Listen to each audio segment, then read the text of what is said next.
Fait que bon matin, bonjour tout le monde. On va commencer un petit peu plus tôt. Ça fait longtemps qu'on n'a pas vu nos frères et nos sœurs, que ça va nous donner un petit peu plus de temps pour jaser après. Donc, bienvenue, c'est le avant-dernier dimanche. Donc, dimanche prochain, c'est le dernier dimanche des capsules avant la pause estivale. La semaine prochaine, ça va être notre frère Olivier qui va terminer ça en beauté. Fait que moi, aujourd'hui, je vais terminer avec vous le fameux chapitre sur la loi. Puis, on va voir aussi un peu le troisième commandement, grosso modo, ce qu'il veut dire et comment on peut le respecter et où le transgresser. Donc, on est encore sur le chapitre sur la loi. C'est un gros chapitre, hein, dans la 1689. Fait qu'on va lire le dernier paragraphe, si vous voulez, à la page 57. Donc, encore une fois, il y avait plusieurs paragraphes. Je vous invite à les méditer. Le premier paragraphe, c'est la loi avant la chute. Ensuite, on parle de la loi après la chute. On parle de la loi cérémonielle, la loi judiciaire, la loi morale. La semaine passée, on a vu la loi et le chrétien. Et aujourd'hui, on va voir la loi et l'Évangile, un petit paragraphe. Donc, on fait la lecture. Les usages de la loi mentionnés ci-dessus ne vont pas à l'encontre de la grâce de l'Évangile, mais s'accordent harmonieusement avec elle. L'Esprit de Christ, en effet, soumet la volonté de l'homme et le rend capable de faire librement et avec élan ce que requiert la volonté de Dieu révélée dans sa loi. Donc, un petit paragraphe, pas très complexe en passant. On va le voir quand même ensemble. Ce petit paragraphe-là, je ne sais pas si vous avez remarqué, il met l'emphase, il souligne l'harmonie. Il va dire, s'accorde harmonieusement avec elle. Donc, la loi, les usages de la loi mentionnés ci-dessus. Donc, ce qu'on a vu dans les usages de la loi précédemment. Et l'Évangile, ça s'accorde harmonieusement. Donc, on va voir ça ce matin. Qu'est-ce que cette harmonie entre la loi et la grâce? Mais avant de voir c'est quoi l'harmonie, on veut aussi se rappeler qu'est-ce qui n'est pas en harmonie, pour pas qu'on vienne mêler. Donc, il y a quand même de l'opposition dans un domaine entre la loi et la grâce, entre la loi et l'Évangile. Il y a une opposition. L'harmonie de la loi et de l'Évangile ne réside pas dans l'alliance des œuvres, c'est-à-dire par le principe de la justice qui s'obtient par la loi. Quand on parle de l'alliance des œuvres, c'est le principe que la justice s'obtient par la loi. Okay? Romains 10, verset 5 dit ceci. Romains 10, verset 5. En effet, Moïse définit ainsi la justice qui vient de la loi. L'homme qui mettra ces choses en pratique vivra par elle. Donc, cette justice, elle est opposée à la justice qui s'obtient par la foi. Donc, la justice par la loi et la justice par la foi sont radicalement opposées. Il n'y a pas de harmonie sur cet angle-là. Donc, ce n'est pas sur cet angle-là que la 1689 parle de l'harmonie entre la loi et l'Évangile. Galates 3,12 dit ceci aussi. Or, la loi ne procède pas de la foi. Donc, la loi ne procède pas de la foi, mais elle dit, celui qui mettra ces choses en pratique vivra par elle. Elle va là-dessus. Donc, la foi, elle donne gratuitement. Mais la loi, elle donne comme un mérite, comme une récompense.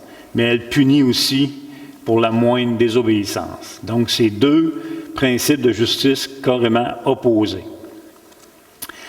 La justice par la foi est un pur don et elle donne la vie éternelle. Donc, dans la justice par la foi, il n'y a aucune place à notre propre justice, il n'y a aucune place à se vanter, il n'y a aucune place à être orgueilleux finalement. Okay? Donc, c'est important de distinguer ces deux principes-là de justice dans les Écritures. Les deux s'opposent et ne se mélangent pas. Ce n'est pas la grâce avec la loi qui donne la vie éternelle. La grâce donne la vie éternelle. La loi aurait pu la donner en Éden. On se rappelle, si Adam avait obéi dans le Jardin d'Éden, il aurait obtenu cette vie éternelle. Mais il ne l'a pas obtenue. Aujourd'hui, la loi ne peut pas donner la vie éternelle, pas parce que la loi est mauvaise, parce que nous sommes placés dans une situation d'incapacité d'obéir à la loi. Vous me suivez? Et c'est pour ça que la grâce vient et qui donne la vie éternelle comme don. Donc, pour ce qui est du principe de la justice, loi et grâce s'opposent radicalement. OK? Ça, il faut que ça soit clair. Maintenant, la 1689 parle d'harmonie. Donc, ce n'est pas parce que, lorsque nous parlons de la justice qui s'oppose, la loi et la grâce, qu'il ne peut pas y avoir d'harmonie à quelque part. Et c'est le point de la 1689. La 1689 va donner Galates 3, 21 comme référence à son appui sur l'harmonie. Elle donne Galates 3, verset 21. Ça dit, la loi est-elle donc contre les promesses de Dieu? Il pose une question. Paul, il argumente, c'est son style d'enseignement, il pose beaucoup de questions, puis il répond aux questions. Il dit, la loi est-elle contre les promesses de Dieu? Loin de là. Ou si jamais de l'avis dans une autre traduction. S'il avait été donné une loi qui puisse procurer la vie, la justice viendrait réellement de la loi. Donc, premier point, est-ce que la loi est contre les promesses de Dieu? Non. On va voir aussi pourquoi. Et on va ajouter à ce verset-là, on va lire Romains 3, les versets 28 à 31. Romains chapitre 3, les versets 28 à 31. On est en train de voir où et comment il y a une harmonie entre la loi et l'Évangile. Donc, Romains 3, 28, 31. Car nous pensons que l'homme est justifié par la foi sans les œuvres de la loi. Ou bien Dieu est-il seulement le Dieu des Juifs? Ne l'est-il pas aussi des païens? Oui, il l'est aussi des païens, puisqu'il y a un seul Dieu qui justifiera par la foi les circoncis et par la foi les incirconcis. Et le fameux verset 31, annulons-nous donc la loi par la foi? Encore une fois, Paul pose une question.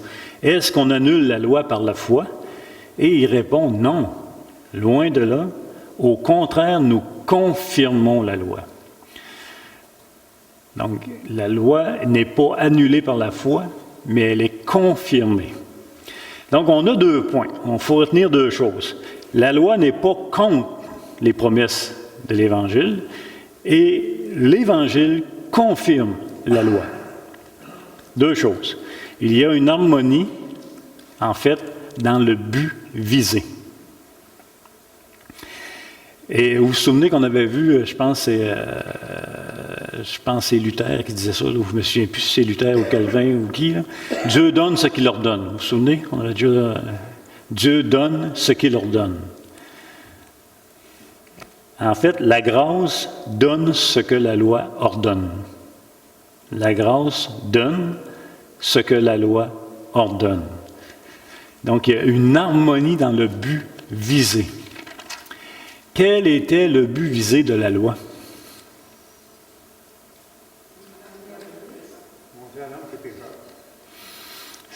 Avant ça. Aujourd'hui, c'est sûr que la loi a comme ministère la mort. Elle ne peut, encore une fois, n'oubliez pas, la loi est un ministère de la mort, de condamnation, parce que nous sommes placés dans une désobéissance face à notre Créateur et nous sommes sous sa condamnation. Nous sommes des transgresseurs, des pécheurs. Mais le premier but de la loi, en Éden, c'est quoi le but de la loi?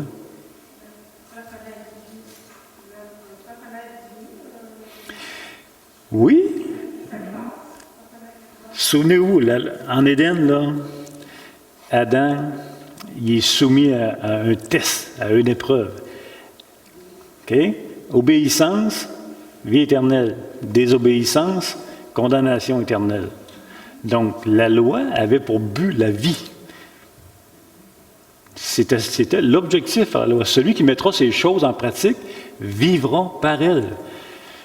Ça n'annule pas l'objectif de la loi, la grâce. Ça la confirme. Donc, dans le but visé, il y a une harmonie. L'obéissance parfaite, la vie éternelle, ça c'est le but de la loi, c'est l'objectif de la loi. Et c'est l'Évangile, l'Évangile confirme la loi par la manifestation de la justice de Dieu, dans la parfaite justice de Christ. Regardez bien, le premier Adam a échoué. Le deuxième Adam, est-ce qu'il a échoué? Non. Mais de quelle façon il n'a pas échoué? En accomplissant exactement où le premier Adam a échoué, par l'obéissance. Donc, la grâce confirme la loi. Le second Adam, Christ, lui, il a parfaitement accompli la loi. Il a parfaitement obéi à la loi. Et il a parfaitement subi la pleine condamnation que la loi exige pour une transgression. Donc, il est venu confirmer cette loi. Donc, Jésus-Christ, par sa vie d'obéissance et par la condamnation à notre place, confirme le but initial en Éden, l'obéissance, la vie éternelle, la désobéissance, condamnation. Donc, il n'est pas venu, la grâce annule pas la loi. Elle la confirme, la loi. Elle la confirme, la loi. Nous ne sommes pas déclarés innocents de coupables que nous étions. Quelqu'un a dû payer pour ce que nous méritons. Et Christ a dû être obéissant jusqu'à la mort de la croix. C'est son obéissance est mise à notre compte. Fait que ça, c'est important. Donc, la loi annule pas les promesses de Dieu. C'est quoi écrit là, moi? OK. La loi annule pas les promesses de Dieu, c'est simplement que les pécheurs ne pouvaient pas l'atteindre, les promesses par la loi. Mais Christ l'a atteint pour nous. Donc ça, c'est un des points où on voit une harmonie entre la loi et l'Évangile, okay, dans le but visé. La deuxième façon de voir la grâce, de voir que la grâce nous donne ce que la loi ordonne, bien, c'est par la capacité d'obéir que le croyant reçoit avec sa nouvelle nature. Sa capacité d'obéir. Okay? Romains 2, Romains 8, 2 à 4. On va lire ça ensemble. Romains chapitre 8, les versets 2 à 4. On peut lire le verset 1 aussi. Il n'y a donc aucune condamnation pour ceux qui sont en Jésus-Christ. En effet, la loi de l'Esprit de vie en Jésus-Christ m'a affranchi de la loi du péché et de la mort. Car chose impossible à la loi, parce que la chair la rendait sans force, Dieu a condamné le péché dans la chair en envoyant, à cause du péché, son propre Fils dans une chair semblable à celle du péché. Et cela afin que la justice de la loi soit accomplie en nous, qui marchons, non selon la chair, mais selon l'Esprit. Donc, la loi ordonne l'obéissance. C'est pas compliqué. La loi morale, la loi ordonne l'obéissance. Elle demande, elle exige l'obéissance. L'Évangile confirme la loi par l'obéissance produite par le Saint-Esprit dans la vie du croyant. C'est là qu'on y voit aussi une harmonie. Et le verset de la 1689 que nous donne, c'est Ézéchiel 36, verset 27. Il dit « Je mettrai mon esprit en vous et je ferai en sorte que vous suivez mes ordonnances et que vous obéissez et pratiquez mes lois. » Donc, lors de notre régénération, la loi est inscrite sur notre cœur. On a ça dans Jérémie 31, 33, 34. Et lors de notre génération, bien, notre cœur produit une conformité avec la justice exigée par la loi, par l'obéissance. En d'autres mots, le croyant, lorsqu'il est régénéré, a la capacité d'obéir à Dieu, ce qu'il n'avait pas avant. Il l'a après sa régénération. Et dans cette facette-là, d'être capable et de marcher selon la loi de Dieu, cette facette-là vient confirmer l'harmonie entre la loi et la grâce. Puisque la loi exige l'obéissance parfaite à la loi, le croyant entre dans cette obéissance-là par l'action du Saint-Esprit dans l'obéissance à la loi. Bien sûr, notre obéissance est imparfaite, mais nous tendons vers la perfection et nous obtiendrons cette perfection lors du retour de Jésus-Christ dans un corps glorifié, vivant sur une nouvelle terre, nouveaux cieux. Encore une fois, la vraie liberté, ce n'est que d'être seulement capable d'obéir à la voix de Dieu, à la parole de Dieu, ce que nous vivrons dans cette éternité. Donc, ce sont les deux points d'harmonie entre la grâce et l'Évangile. Vous me suivez? Oui. Dans le but visé. C'est dans le but visé et non dans la justice. Dans le but visé, la loi exigeait l'obéissance. Christ a obéi. Il a accompli la loi. La loi avait des promesses de vie éternelle. Christ, dans son obéissance pour nous et dans sa condamnation, il nous a acquis les promesses de la vie éternelle. Il y a harmonie. La loi exige obéissance. Le croyant, dans sa sanctification, a la capacité d'obéir à Dieu, ce qu'il n'avait pas avant. Donc, de par notre capacité d'obéir, nous confirmons qu'il y a une harmonie avec ce que la loi exigeait. Donc, ce sont les deux facettes d'harmonie entre la loi et l'Évangile. Ça va? Ça complète le fameux chapitre sur la loi. Fait que je me suis dit ce matin, on va parler un petit peu du troisième commandement. Madame Simon, quel est le troisième commandement? Est-ce que quelqu'un peut me citer le troisième? On a vu les deux premiers, avec l'introduction qu'il faut toujours garder en mémoire. Je suis l'Éternel, votre Dieu, qui vous a fait sortir du pays d'Égypte, votre Dieu, qui vous a fait sortir du pays d'Égypte, du pays de la servitude où vous étiez esclaves. Tu n'auras pas d'autre Dieu devant ma face. Premier commandement. Le deuxième, tu ne te feras point d'image taillée, qui va représenter Dieu, ni au ciel, ni sur la terre, ni sur les eaux. Tu ne te prosterneras pas et tu ne serviras pas. Je punirai jusqu'à la troisième et la quatrième génération ceux qui me haïssent, et je bénirai jusqu'à 1000 générations ceux qui observent mes commandements. Le troisième, c'est quoi?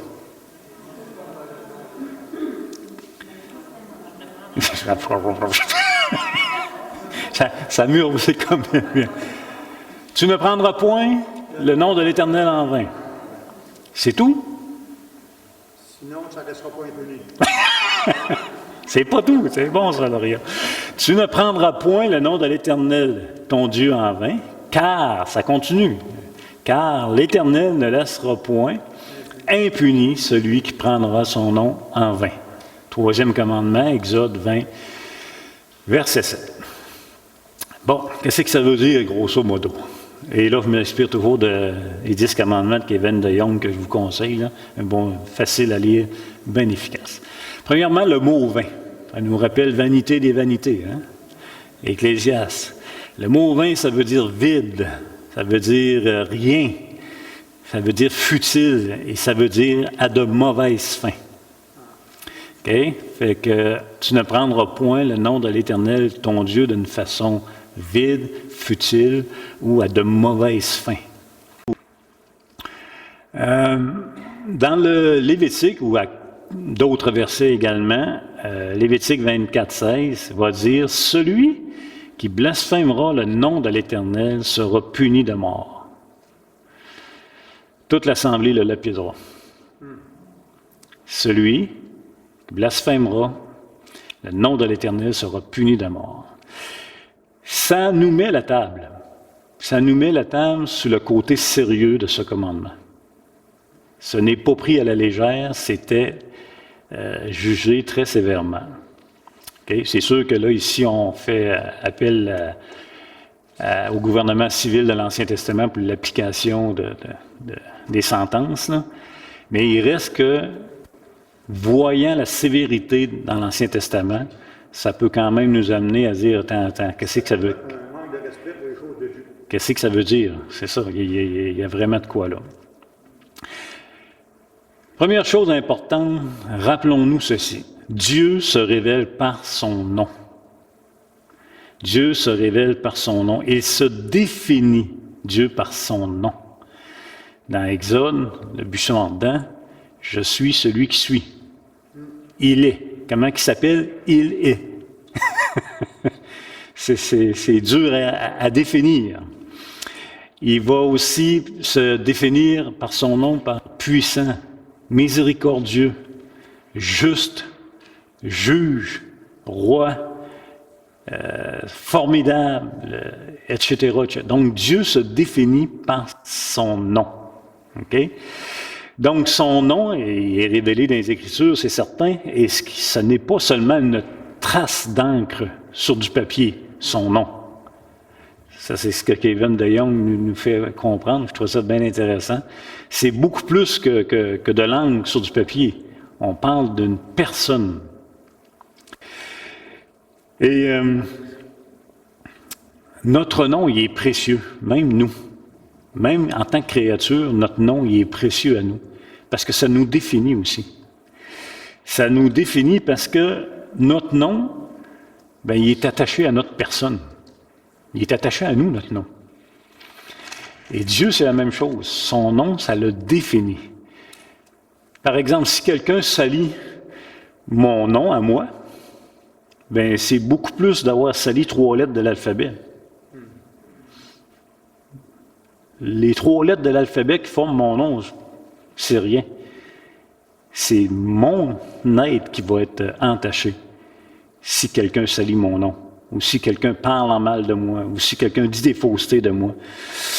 C'est moi, c'est pas juste et c'est la même chose pour Dieu, c'est pas juste les lettres qui... Yahweh ou peu importe, éternel, mettez le synonyme que vous voulez de Dieu, qui est entaché, c'est son être. Par exemple, qui de vous voudrait appeler son enfant Judas aujourd'hui? Pourquoi? J-U-D-A-S, c'est pas pire que L-U-C. Pourquoi? Pourquoi on réagit tant? Parce que le nom Judas est associé à une personne qui a trahi, qui a fait ci, qui a fait ça. Donc, je veux juste qu'on comprenne simplement que quand il dit « Tu ne prendras point le nom de Dieu en vain », là, on ne parle pas juste de des lettres et d'un simple nom. On parle d'une personne. Le nom est associé à une personne et c'est Dieu lui-même. Le psaume nous rappelle que le nom de l'Éternel est magnifique, que le nom de... On chante à Éternel, que ton nom est magnifique. Son nom est glorieux. Même dans la prière de notre Père, que ton nom soit sanctifié. Que ton nom soit sanctifié. Donc, c'est important. Comment on peut transgresser le 3e commandement? Kevin de Young nous donne 3 points.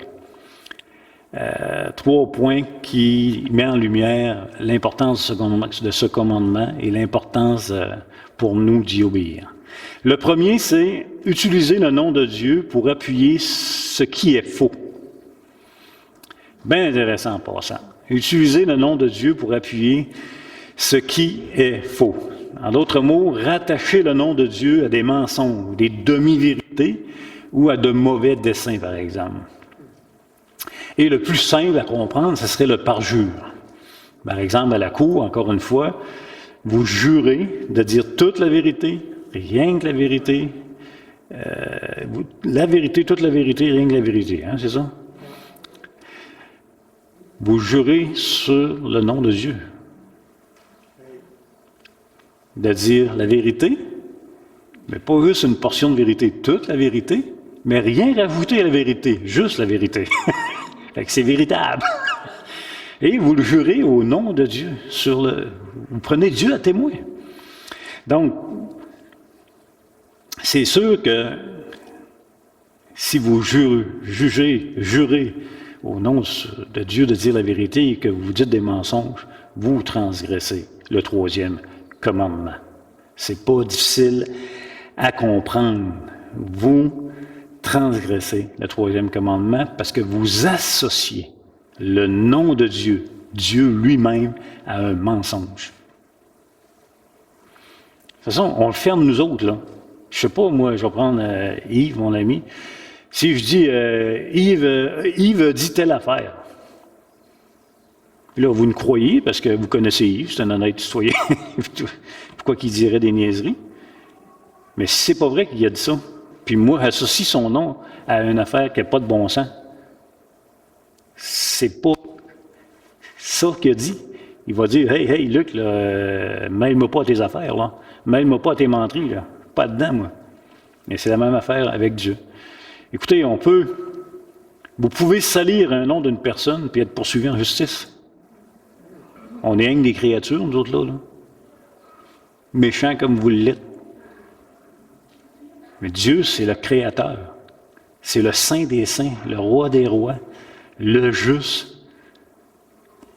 Fait que c'est pas dur à comprendre que si on associe son nom à des faussetés, c'est une transgression du troisième commandement. Autre point intéressant, c'est prendre le nom de Dieu pour donner de l'autorité à nos opinions, à nos plans, à nos projets. Prendre le nom de Dieu pour donner de l'autorité à nos plans, à nos projets, à nos idées. Dieu m'a dit de faire ceci, faire cela. Dieu veut que nous fassions ceci et cela. Luc a dit de faire ceci, cela. Peu importe. Donc, je sais que dans notre culture évangélique québécoise, ça a été beaucoup utilisé, et ça l'est peut-être encore beaucoup utilisé, cette formulation-là. Mais je vous invite à la prudence.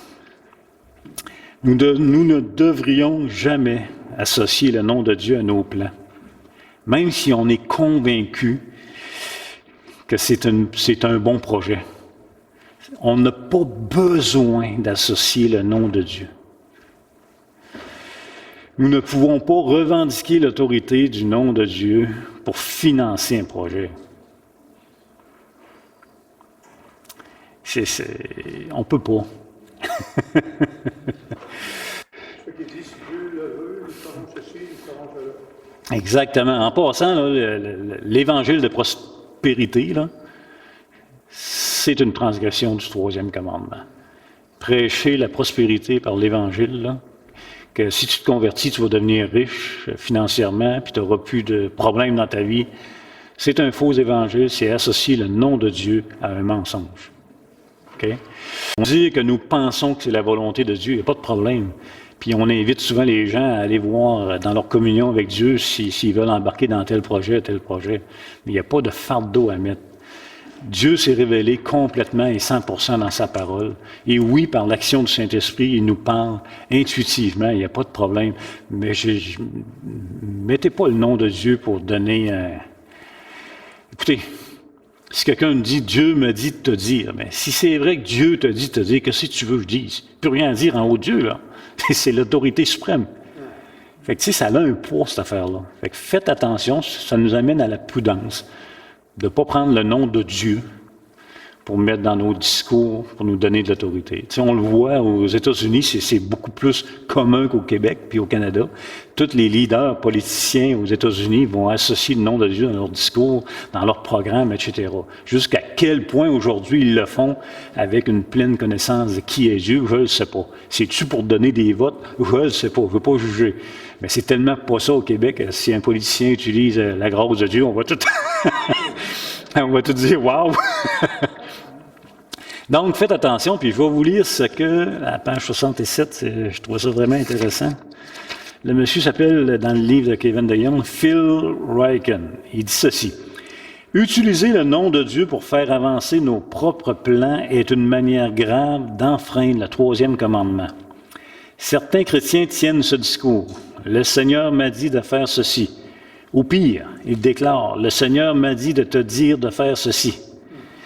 C'est de la fausse prophétie. Dans sa parole, Dieu a déjà dit ce qu'il a à nous dire. Bien sûr, le Saint-Esprit nous guide également en notre fort intérieur, mais il ne s'agit que d'une direction intérieure et elle ne devrait pas être interprétée comme un ordre venant de Dieu. Et M. DeYoung complète, « Lorsque nous prétendons avoir l'autorité divine absolue sur nos décisions et nos plans humains, nous enfreignons le troisième commandement. Le nom de Dieu est saint et il ne doit pas être associé à tort et à travers à nos décisions, quelle que soit l'importance ou la sincérité de ces dernières. » Je trouve ça intéressant aussi. Donc, première façon de transgresser le troisième commandement. La deuxième façon, c'est d'utiliser le nom de Dieu à la légère, de l'employer à la légère. de façon futile, si vous voulez. Rappelez-vous, dans Matthieu 6,7, Jésus nous met en garde contre les répétitions vaines. Il dit, en priant, ne multipliez pas de vaines paroles comme les païens qui s'imaginent qu'à force de paroles, ils seront exaucés. Je ne veux pas porter de jugement nécessairement, mais ce n'est pas une répétition de mots de la Bible qui font une différence. Ça, c'est utiliser le nom de Dieu d'une manière futile, vaine, à mauvaise séance.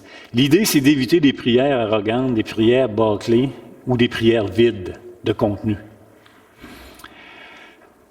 Et là, on a même des modes. Hein? C'est quoi l'expression la plus à la mode là, que je vais entendre à la télévision, dans presque toutes les émissions, dans divers discours, dans diverses occasions, ou surtout qu'il arrive de quoi juste un peu spécial. Là. OMG. C'est pas des organismes modifiés, là. Oh mon Dieu! Oh my God! Hein? À mode, ça? Plusieurs fois par jour, dans toutes les... Bien, je pense que c'est un bel exemple d'employer le nom de Dieu en vain. Qu'est-ce que tu dis là? Comprends-tu de qui tu parles? Sais-tu c'est qui Dieu? Tu sais, les gens l'utilisent, puis on est infecté par ça aussi des fois, là. Mais pour n'importe quoi, là. Tu sais, le Canadien compte un but, oh mon Dieu! Ah, miracle, OK. Mais c'est un des exemples, c'est prendre le nom inutilement, à la légère. Monsieur De Jong nous met en garde aussi contre de nombreuses jokes avec Dieu, des farces qu'on fait avec le nom du Seigneur. Il nous met en garde comme ça. Soyez toujours un petit peu sages. On aime tout rire. Il y a des jokes qui sont drôles, mais si une joke qui est drôle, mais qui entache le nom du Seigneur, peut-être pas une bonne idée. Peut-être une bonne idée. Si ça nuit à sa réputation, si ça détruit qui il est, si ça ne dit pas de mensonge sur ses attributs, on peut peut-être se garder une petite gêne. C'est peut-être une sagesse. Donc, l'idée est de toujours garder en mémoire qui est Dieu. Tu sais, c'est notre Créateur, c'est notre Sauveur, c'est un juge, c'est notre Roi, c'est celui que tout genou fléchira, là. Tu sais, on ne serait même pas capable de parler en mal. Si on avait, je ne sais pas moi, nos premiers ministres dans la salle, on serait peut-être même pas capable de faire une joke plate parce qu'ils sont là. Tu sais, Dieu, il n'est pas juste là. Il est plus que là. Fait que, tu sais, ça nous en replace là, un petit peu. Donc, simplement, une mise en garde de la légèreté de l'usage de son nom. Faire attention avec ça. Je vais terminer avec le troisième point, c'est le nom de Dieu employé avec hypocrisie. Le nom de Dieu employé avec hypocrisie. Regardez bien. Nous étions fils du diable. Dieu nous a choisis, nous a donné la vie. Nous avons été adoptés, nous sommes devenus des enfants de Dieu. Nous faisons partie de la famille de Dieu. Nous sommes, puis là je ne veux pas être vulgaire, mais nous sommes des petits Christ. C'est le mot chrétien, là, dans sa racine. Il y a Christ et nous sommes des petits Christ. Nous sommes ses enfants. Nous portons son nom. Le croyant a le privilège de porter le nom de Dieu. Il fait partie de la famille de Dieu. Il est scellé du Saint-Esprit. Il est habité par l'Esprit de Dieu.